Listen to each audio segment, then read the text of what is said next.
अस्सलामुअलैकुम वरहमतुल्लाहि ताला वबरकातुहू। हज़रात मोहतरम, आज 23 फरवरी 2023 है। आज मैं आपके सामने इसलिए आया हूँ कि आज आपको तालीमी व बेदारी कॉन्फ्रेंस बनाम हिंदू मुस्लिम सिख ईसाई एकता सम्मेलन के ताल्लुक़ से आपको कुछ बताना चाहता हूँ। आखिर इस प्रोग्राम पे रोक क्यों लगी और ये जलसा क्यों नहीं होना चाहिए, ये सम्मेलन क्यों नहीं होना चाहिए। लेकिन इसको बताने से कबल मैं आपसे गुजारिश करना चाहता हूँ कि अगर हमारे यूट्यूब चैनल पे नए हैं तो हमारे यूट्यूब चैनल को सब्सक्राइब कर दीजिए, बेल आइकन घंटी को दबा दीजिए, वीडियो को ज़्यादा से ज़्यादा लाइक और शेयर कीजिए और वीडियो को शुरू से लेकर के अंतिम तक यानी कि आखिर तक ज़रूर सुनिए, ज़रूर देखिए और अपने दोस्तों में ज़रूर इसको शेयर कीजिए ताकि आपको पता चले कि कुछ बदबख्त के काले चेहरे कैसे हैं। हज़रात मोहतरम, हमने एक आवाज़ बुलंद की तालीम के नाम पर, शिक्षा के नाम पर, बेदारी के नाम पर, आपस में इत्तेफाक व इत्तिहाद के नाम पर, जो कि दिन ब दिन खस्ता होता जा रहा था और होता जा रहा है। इन्हीं बातों को मद्देनज़र रखते हुए मैंने एक तालीमी व बेदारी कॉन्फ्रेंस बनाम हिंदू मुस्लिम सिख ईसाई सम्मेलन के नाम से आयोजन करने का फ़ैसला लिया। उसमें कई मेंबरान मौजूद थे। उसके बाद जो है, जब ये प्रोग्राम को आगाज़ करने का वक्त आया, जब इस प्रोग्राम का टाइम काफ़ी करीब आया और करीब ही नहीं बल्कि एक महीना कबल से लेकर जब बाकी रहा, एक महीना बचा, तो उसमें जगह जगह पे मीटिंगें हुई, हर गांव में हर जगह पे मीटिंगें हुई और वहाँ पे साफ साफ तौर पे फैसला हुआ कि हाँ, जलसा होगा।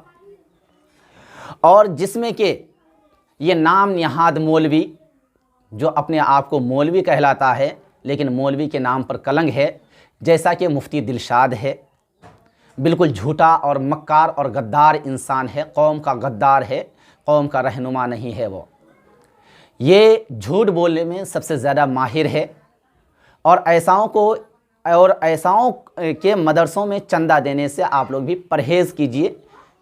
दूसरी बात, एक तो देना नहीं चाहिए ऐसे गद्दारों को, और अगर आप देते हैं तो फिर रसीद लिया कीजिए, बिना रसीद के किसी को भी चंदा मत दिया कीजिए। हज़रात मोहतरम, जलसा को मंजिल तक आते आते रोकने वाला अगर कोई है तो सबसे पहला हाथ इसमें मुफ्ती दिलशाद का है, जो डाक बंगला में अपना मदरसा भी चलाते हैं। बड़ा अफसोस की बात है कि चलिए मैं आपको इसमें सिर्फ ये काला चेहरा बता दूं जिसने इस जलसे को भंग किया, और इसके साथ साथ मैं आपको वो तमाम बातें बताऊंगा जिस तरह से बातें आगे बढ़ती गई, प्रोग्राम का मामला आगे बढ़ता चला गया। जब पहली मीटिंग हुई ठाठी मस्जिद में, वहाँ पे फ़ैसला ये हुआ कि इन तमाम चारों पाँचों गांव जो इर्द गिर्द हैं, इन तमाम गांव वालों को बैठाया जाए और उसके बाद मीटिंग की जाए। हमने सबों को बैठाया मध्य विद्यालय ठाठी रामपुर स्कूल में, और बैठाने के बाद ये फ़ैसला हुआ कि हाँ, ये जलसा 26 फरवरी को जो तय किया गया है वह जलसा होगा।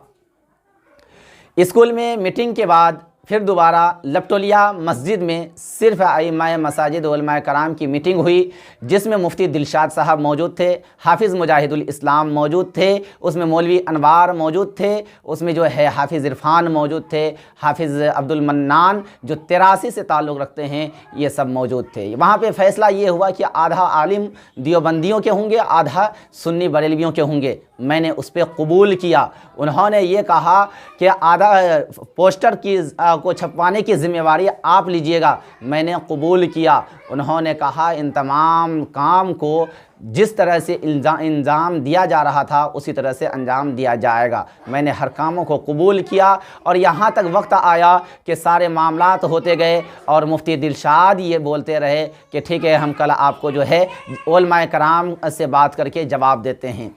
लेकिन होता क्या है, आखिर रामपुर में मीटिंग हुई, वहाँ पे भी मामला सही रहा। उसके बाद 83 टोला में जब मीटिंग करने की बारी आई तो वहाँ पे जाकर के इन तमाम लोगों ने भंग कर दिया, मीटिंग को नाकाम कर दिया और कोई भी वहाँ पे पहुँचने के लिए तैयार नहीं। मैंने वहाँ पे सबों को बुलाया, कोई आने के लिए तैयार नहीं, और वहीं से राजनीतिक शुरू हो जाती है। राजनीतिक क्या शुरू होती है कि आज अगर आरिफ रज़ा की सदारत में, आरिफ रज़ा की ज़िम्मेवारी पे अगर आज जलसा होता है तो तमाम मौलवियों के नाक कट जाएंगे। नाक को बचाने के चक्कर में, यानी कि नाक ना कटे। मुझे ताज्जुब लगता है कि इन लोगों के नाक कटते कैसे हैं। दोस्तों, ये नाक कटवाने के चक्कर में, नाक बचाने के चक्कर में वो अवामुन्नास की औलादों की ज़िंदगी को तबाह बर्बाद कर रहा है। ये आलिम हैं, आलिम के नाम पर कलंक हैं। मैं आलिम ऐसे इंसानों को नहीं मानता जो अपनी कौम की रहनुमाई करने के बजाय, अपनी कौम के औलादों को अच्छी तालीम शिक्षा देने और दिलवाने के बजाय वह अपने कौम के बच्चों की ज़िंदगी को तबाही और बर्बादी की तरफ ले जाने का फ़ैसला ले। इन्होंने ये देखा कि अगर ये तालीमी बेदारी कॉन्फ्रेंस हो जाता है, हिंदू मुस्लिम सिख ईसाई सम्मेलन हो जाता है, तो यहाँ पे होगा क्या कि हर कोई एक प्लेटफार्म पर आ जाएगा, फिर हमारी राजनीति की रोटी नहीं सेकी जाएगी। और मौलवियों ने ये सोचा कि अगर ये जलसा कामयाब हो जाता है और बच्चे पढ़ने लगते हैं तो फिर हमारे पास कौन आएगा जी हुजूरी करने के लिए।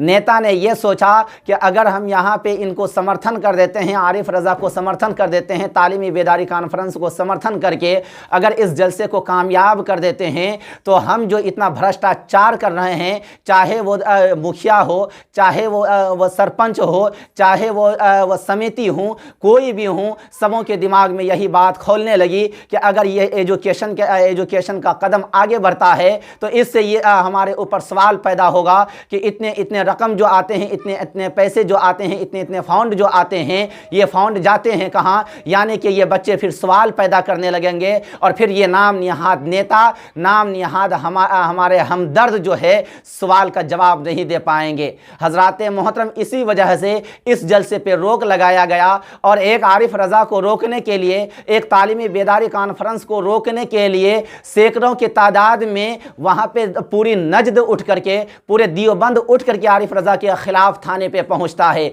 लेकिन अल्हम्दुलिल्लाह अल्हम्दुलिल्लाह अल्हम्दुलिल्लाह इन बातिलों का मुकाबला तने तनहा अकेला रह करके किया और मुँह तोड़ जवाब दिया, जो कि सब के सब भाग गए। लेकिन अफसोस की बात तो ये है कि थाने वालों ने भी उनके तादाद को देख करके घबरा गए, डर गए। और जब मैंने वहाँ पे उनके ख़िलाफ़ आवाज़ उठाई और मैंने जब उनके ताल्लुक़ से उनकी गलतफहमियाँ को देखते हुए, मद्देनज़र रखते हुए जब मैंने वीडियो बनवाई तो मुझे जो है वहाँ पे रोक दिया गया, मुझे वहाँ अंदर बैठा लिया गया और मुझे जेल में भेजने की धमकी दी गई और मुझे ये कहा गया कि मैं पूरी ज़िंदगी तुम्हें जेल में सड़ा दूंगा। हज़रात मोहतरम, उसके बावजूद भी मैंने घबराया नहीं, बल्कि मैंने इन बातिल परस्तों से, चाहे वो बातिल परस्त आलिम हो, चाहे बातिल परस्त और जो है वह जो है कौम के दुश्मन जो बनाम रहनुमा हैं, यानी कि जिसे हम आज की तारीख में नेता कहते हैं, मुखिया सरपंच समिति कहते हैं, इन सब का मुकाबला किया। और ये वक्त आया तो मैंने फिर पुलिस थाना अध्यक्ष जो हैं उनसे भी मैंने इसी तरह से जवाब दिया और बाज़ाब्ता मैंने वहाँ पे रहा और मेरी सारी वीडियोस को डिलीट कर दी गई जो वहाँ पे बात हुई। हज़रात मोहतरम, अंदाज़ा लगा सकते हैं, यानी कि पुलिस वालों के अंदर भी इतनी ताकत नहीं, इतनी क़ुव्वत नहीं कि बातिलों के सामने में मुकाबला कर सके, बातिलों का रूबरू कर सके, बातिलों का सामना कर सके। बल्कि यहाँ पे ये देखा कि अगर ऐसे पुलिस ऑफिसर्स को भी देखा जाए तो दूसरे और यहाँ पे नेताओं के गुलाम बने हुए हैं और हक और बातिल से कोई मतलब नहीं। चलिए अगर यहाँ पे दियोबंदी और बरेलवी का मसला लेकर के आया, हाँ मैं सुन्नी बरेलवी हूँ और इसमें मुझे कोई शक नहीं है, लेकिन यहाँ तो हमने दियोबंदी और बरेलवी का नाम लेकर के नहीं चला था। मैं तो यहाँ पे एजुकेशन की आवाज़ को लेकर के चला था, यहाँ पे मैंने तो तालीम और तरबियत की बात लेकर के चला था, मैं तो यहाँ पे शिक्षा की बात को लेकर के चला था, यहाँ पे मैंने तालीम और तरबियत को बुलंद करने के लिए चला था और ये सोच करके चला था कि जो गरीब तबके के आदमी हैं, जो बेवा हैं और जिन बच्चों के माँ बाप नहीं हैं, उन बच्चों को आसानी के साथ में तालीम दे सकूं, शिक्षा दे सकूं और फ्री में दे सकूं। लेकिन यही फ्री इन चीज़ों को ना भाई और इन प्रोग्राम को रोकने की पूरी ताकत लगाई गई। हज़रात मोहतरम, लेकिन याद रखिएगा कि हम भी इतने कम नहीं हैं, क्योंकि हम भले ही देखने में अकेले हैं लेकिन हमारा ईमान इतना मजबूत है, हमारी हक़ानियत ईमानियत इतनी मजबूत है कि हम बातिलों के सामने में डरने वालों में से नहीं बल्कि मुकाबला करने वालों में से हैं। और यही वजह है कि मुझे जान से मारने की धमकी दी जाती है। बार बार ये कहा जाता है कि अगर तुमने ये प्रोग्राम को रद्द ना किया, अगर तुमने मेरी बातों पे अमल ना किया तो हम तुम्हें जान मार देंगे, हम तुम्हें इस दुनिया से ख़त्म कर देंगे। इस तरह से हमारे ऊपर धमकियां आती है और बड़ा अफसोस होता है कि मैं मर जाऊं, मुझे उससे कोई फ़र्क नहीं पड़ता। लेकिन अफसोस तो ये है कि चंद ये गिने चुने आदमियों के चक्कर में आप लोग भी आकर के, चुंगल में आकर के आप अपनी औलादों के भविष्य को बर्बाद कर रहे हैं, आप अपनी औलादों के मुस्तकबिल को बर्बाद कर रहे हैं। लिहाजा मैं आपसे गुजारिश करना चाहता हूं, आपसे अपील करना चाहता हूं, आपसे रिक्वेस्ट करना चाहता हूं कि आप ऐसे बातिल परस्त नेताओं से, बातिल परस्त मौलवियों से महफूज रह करके आप अपनी औलादों को अच्छी तालीम और तरबियत दीजिए। और आप सब के सब हमारे ट्रस्ट उरूज फातिमा एजुकेशन वेलफेयर ट्रस्ट से खूब जुड़िए और यहाँ से आप अपने बच्चों को अच्छी तालीम और तरबियत दिलाइए और फ्री में दिलाइए। और जो गरीब यतीम बच्चे हैं फ्री में दिलाइए, और जो आम तौर पे इंसान हैं उन्हें कम से कम फीस में अच्छी से अच्छी तालीम दी जाएगी। हमारे स्कूल का पता है 83 टोला वार्ड नंबर 1 पंचायत पहुंसरा थाना रानीगंज ज़िला अररिया बिहार। हजरात मोहतरम, ऐसे ऐसे हालात से गुजरना पड़ता है। जब मैं बाहर रहता था तो कोई पता नहीं चलता था, जब घर में रहा तो पता चला कि कौम के कितने बड़े बड़े दुश्मन पड़े हुए हैं। और ये दुश्मन क्यों ना हो, क्या आज देखा कि हमें 1 साल घर में आते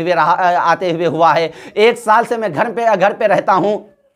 1 साल में सबसे पहले अजहरी पब्लिक स्कूल को कायम करना और कौम के हालात को देखते ही देखते 1 ही सालों के अंदर फिर उरूज फातिमा एजुकेशन वेलफेयर ट्रस्ट के नाम से कायम करना, ताकि जो गरीब यतीम मिस्कीन बच्चा हैं उन्हें फ्री में शिक्षा और तालीम एजुकेशन दिया जाए। और उसके बाद जब इन्हीं बातों को अवामुन्नास तक पहुँचाने का हमने एक ज़रिया तलाश किया जिसमें हिंदू मुस्लिम सिख ईसाई सब एक जगह हों और सब अपने अधिकार की हैसियत से यहाँ पे करके अपना हक लेने की हैसियत से यहाँ पर आकर के अपने तमाम बच्चों के बारे में, मुस्तकबिल के बारे में सोचें और अपने सब इस ट्रस्ट के हिस्सेदार बने। लेकिन इन नाम निहाद मौलवियों ने, नाम निहाद नेताओं ने, नाम निहाद पुलिस ऑफिसर्स ने सब कुछ को भंग करके रख दिया, क्योंकि यहाँ पे दियोबंदी और बरेलवी का तो कोई सवाल ही नहीं था। यहाँ पे तो सवाल था एजुकेशन का, सवाल था यहाँ पे शिक्षा का, सवाल था यहाँ पे तालीम तरबियत का।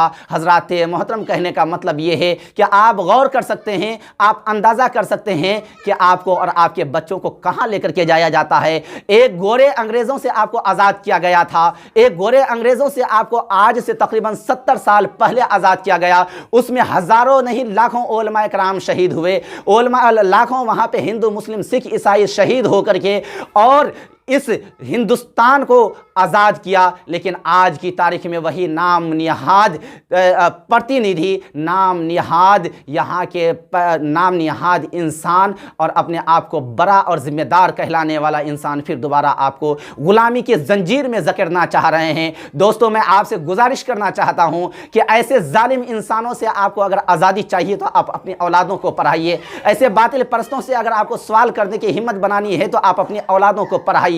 अगर आपको हक और बातिल के दरमियान पहचान पैदा करनी है तो आप अपनी औलादों को पढ़ाइए। अगर आपको सही और गलत की राह को पहचानना है और सही राह को अगर अपनाना है तो हमारे ट्रस्ट उरूज फातिमा एजुकेशन वेलफेयर ट्रस्ट से जोड़िए और सबों को जोड़िए, ताकि हमेशा हम इन बातिल परस्तों से मुकाबला करने की ताकत रख सकें। हजरात मोहतरम, अगर आज हम अकेला थे तो हज़ारों की भीड़ में आकर के हमें रोकने की कोशिश की गई, लेकिन अगर हम आज हज़ारों हो जाएंगे फिर ये कितनों को बुलाएगा। लेकिन याद रखिएगा कि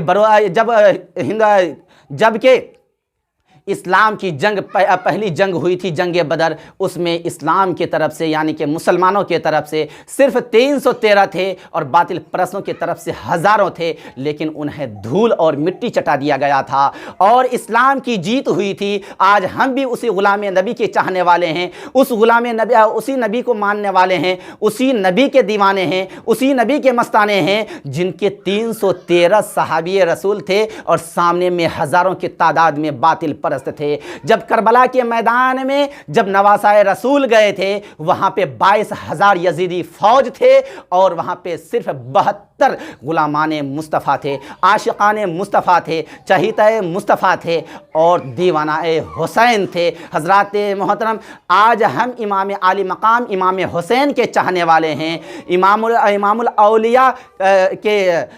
औलिया हज़रत अली शेर खुदा रदी अल्लाह ताला अन्हो के शहज़ादे के दीवाने हैं। आज हम उन्हीं के पैगाम को, उन्हीं के अरकान को, उन्हीं के आवाज़ को बुलंद करने के लिए जब हमने आवाज़ को बुलंद किया तो यहाँ पे हमारी आवाज़ को दबाई गई है। आज हमारी आवाज़ को पस्त की गई है। जब मुझ जैसे इंसानों की आवाज़ को दबाई जा सकती है तो अंदाज़ा लगा सकते हैं क्या आप लोगों की आवाज़ों को दबाई नहीं जा सकती है? हाँ, दबाई जा सकती है। क्या आपके हक़ को मारा नहीं जा सकता है? हाँ, आपके हक़ को मारा जा सकता है। क्या आपकी औलादों को जाहिल नहीं रखा जा सकता है? हाँ, आपकी औलादों को जाहिल रखने के लिए ही तो ये कदम उठाया गया कि अगर आरिफ रज़ा ने आज ये इस जलसे को कामयाब कर दिया तो हर तरह के, हर कौम के, हर धर्म के, हर जाति के बच्चे पढ़ने के लिए तैयार हो जाएंगे। और जब पढ़ने के लिए तैयार होंगे और पढ़ेंगे तो फिर वह हमारे दरमियान जो गलत फहमी देखेंगे, गलत बातों को देखेंगे तो वह हमसे सवाल करेंगे जो हमसे जवाब दिया ना जाएगा। हज़रात मोहतरम, मैं आपसे गुजारिश करना चाहता हूँ कि अंदाज़ा लगाइए कि एक आरिफ रज़ा की मुखालफत में एक नहीं हज़ारों मौलवी, हज़ारों अवाम को तैयार कर दिया कि आप आरिफ रज़ा के ख़िलाफ़ आवाज़ उठाइए। क्या आरिफ रज़ा ने ये जुर्म किया था? क्या आरिफ रज़ा का ये जुर्म था? क्या आरिफ रज़ा ने एजुकेशन के लिए आवाज़ उठाया? आरिफ रज़ा का ये जुर्म था? आरिफ रज़ा ने तालीम और तरबियत के लिए आवाज़ उठाया था? आरिफ रज़ा का ये जुर्म था? क्या आरिफ रज़ा ने शिक्षा के लिए आवाज़ उठाया था? आरिफ रज़ा का ये सबसे बड़ा जुर्म ये था कि आरिफ रज़ा ने हिंदू, मुस्लिम, सिख, ईसाई को एक प्लेटफार्म पर ला करके आपस में मोहब्बत और भाईचारे का पैगाम देना चाहता था। यही चीज़ तो ये मुखालिफिन नहीं चाहते हैं। यही तो नाम निहाद नेता नहीं चाहते हैं, नाम निहाद मौलवी यही तो नहीं चाहते हैं, क्योंकि इन्हें डर है कि यार आरिफ रज़ा 1 साल में 3 काम कर गए, हमने पूरी ज़िंदगी गुजार दी, हमारी नस्लें गुजर गई, हम एक छोटा सा मकतब को कायम नहीं कर पाए, हम एक छोटा सा जलसा नहीं करवा पाए, हम अपने कौम के लिए कोई एक ऐसा मरकज़ तैयार नहीं कर पाए जिससे हमारे कौम की औलाद पढ़ सके। दोस्तों, इसलिए अपनी कौम ये ऐसे नाम निहाद मौलवियों से बच कर के रहिए। ऐसे तमाम ये मौलवी नहीं है, मौलवी